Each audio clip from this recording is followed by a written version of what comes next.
Em nome do Pai, do Filho e do Espírito Santo. Amém.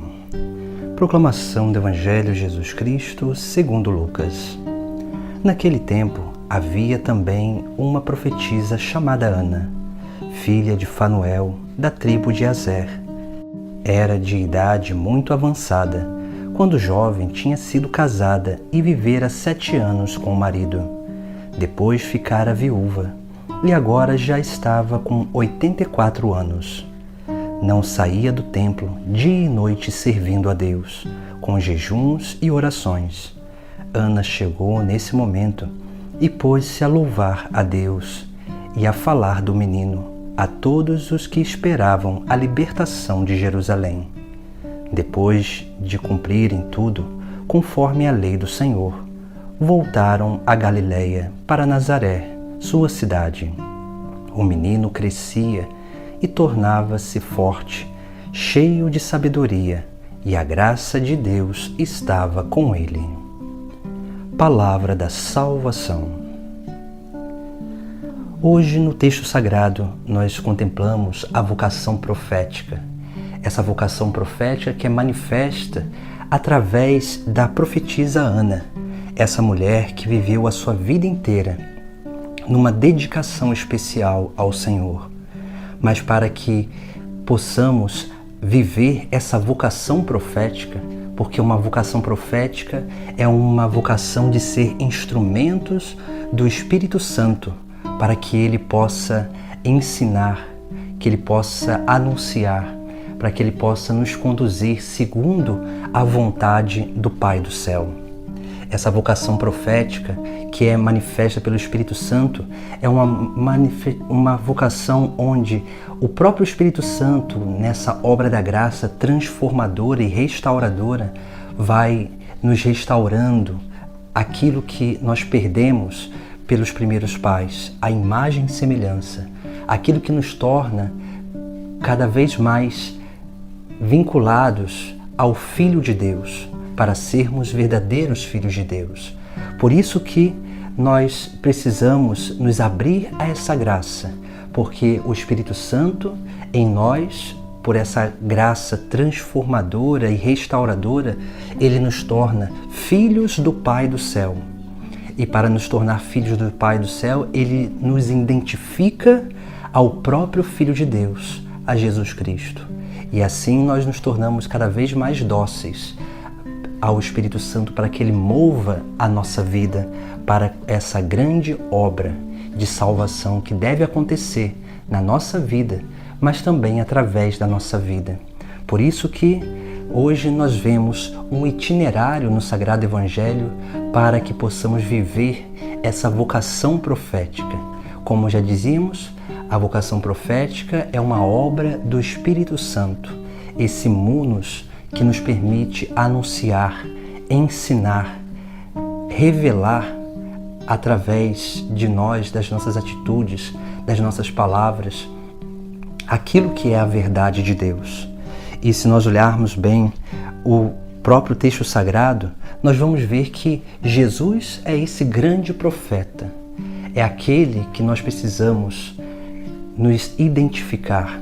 Por isso que o texto sagrado, ele vai manifestar justamente isso. Primeiro, a vocação profética através de Ana. Depois, nós vemos que Ana, ela vai anunciar aquilo que é próprio dessa vocação. E ali ela vai colocar, vai começar a louvar a Deus e falar do menino a todos que esperavam a libertação de Jerusalém. Veja que o Espírito Santo, essa vocação profética, ela nos leva a anunciar, a louvar as maravilhas de Deus, mas também ela nos torna instrumentos de libertação do povo oprimido pelo pecado, pelo mundo e pelo demônio. Depois, o evangelista, ele nos traz 3 realidades bem essenciais da formação humana, para que nós possamos realmente entender sobre esse caminho, esse itinerário de formação, onde ali o evangelista vai dizer: o menino crescia e tornava-se forte, cheio de sabedoria, e a graça de Deus estava com ele. Aqui nós temos os 3 âmbitos da vida humana: corpo, alma e espírito.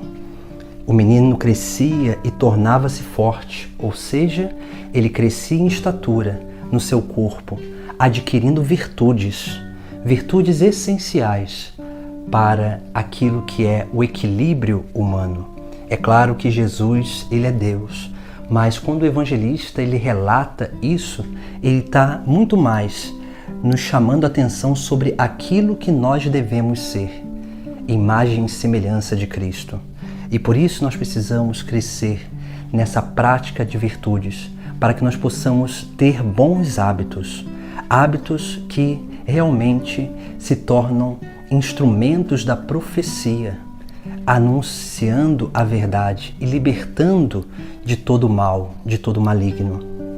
Depois, a segunda coisa tem a ver com a alma, onde ali nós percebemos que o evangelista vai dizer cheio de sabedoria, porque nós precisamos formar a nossa consciência, a nossa razão, alimentar a nossa memória com um conhecimento saudável, com a sabedoria, para que nós possamos cada vez mais ter instrumentos em nossa memória, em nossa consciência, em nossa capacidade racional, para que possamos verdadeiramente discernir bem sobre todas as coisas. Esse caminho de discernimento, ele é essencial para que assim nós possamos fazer com que o corpo seja conduzido pela alma, pela razão. E depois vem o terceiro aspecto, o âmbito espiritual. E a graça de Deus estava com ele. A graça, ela toca esse âmbito interior, corpo e alma, e transborda para o âmbito do espírito, fazendo com que de nós cresça essa manifestação da graça transbordante, porque uma das coisas, das manifestações da vocação profética é a graça que jorra da nossa vida e toca a vida do outro. Essa graça que ela se manifesta como uma empatia. A pessoa, sem a gente falar, sem a gente muitas vezes anunciar alguma coisa, mas tendo um contato com a nossa própria vida, ela percebe a presença de Deus, a presença do Espírito Santo, e ela se abre a essa grande obra de salvação que está se manifestando através de nós mesmos. Por isso que todos nós precisamos ser profetas, mas para que possamos ser profetas, instrumentos do Espírito Santo, nós precisamos buscar esse itinerário de formação, de crescimento no nosso corpo, pelas virtudes, na nossa alma, pelo conhecimento, a sabedoria, e no nosso espírito, pela graça divina, para que assim possamos ser cada vez mais dóceis a essa grande obra de salvação que Deus quer realizar na nossa vida e também através da nossa vida. Em nome do Pai, do Filho e do Espírito Santo. Amém.